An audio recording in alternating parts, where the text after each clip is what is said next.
Hi, it's me. Welcome to my channel. Today I'm going to show you how to reduce salt in curry.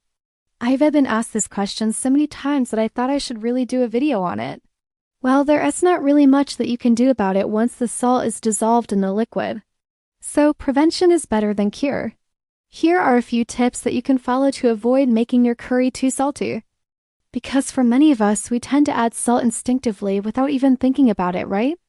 You can always add more salt, but you cannot take it out once it's dissolved. And another reason why I would suggest that you do this is because we tend to add more salt to our food, simply because we are used to eating salty food. The most obvious thing to do is to add more water to your curry.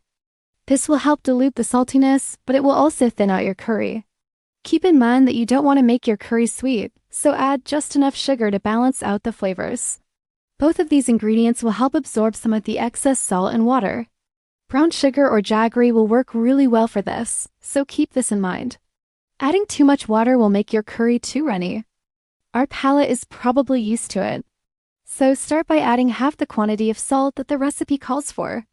The acidity will help cut through the saltiness of the curry and balance out the flavors. Do let me know if you have any other tips or hacks that I've missed out on. I'd love to hear from you. As always, if you enjoyed this video, give it a thumbs up and don't forget to subscribe. See you in the next one. If you're not a fan of citrus, you can also add a splash of vinegar. Taste it and then decide if you need to add some more. If your recipe calls for salt and you're using store-bought curry powder or garam masala, then add the salt along with the spices at the beginning. This will help you get a sense of how the salt is developing throughout the cooking process and if you need to adjust it at any point.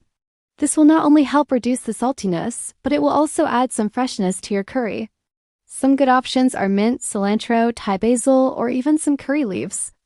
But if you're using fresh ground spices, then hold back on adding the salt until the spices have toasted, because if you add salt at this stage, it will actually reduce the flavor of the spices. The best way to do this is to use a measuring spoon rather than just using your hands. By using a measuring spoon, you'll be able to measure out exactly how much salt you're adding to your food. And this will also help you reduce the amount of salt that you're adding because you'll be able to see exactly how much you're adding. And then sometimes when we taste our food, we realize that it's too salty. It happens to the best of us. Now, if you're cooking a curry and you realize at the end that it's too salty, what are your options?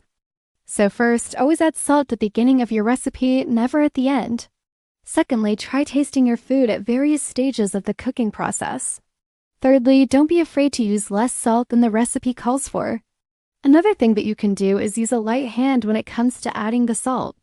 If you've followed all of these tips and you've still ended up with an overly salty curry, here are a few things that you can do to reduce the saltiness. Another thing that you can do is to add some lemon or lime juice to your curry.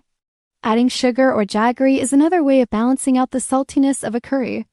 You can also add a dollop of yogurt or a squeeze of tomato puree to your curry. And finally, you can also add some fresh herbs to your curry. I hope these tips and hacks help you the next time you're cooking a curry.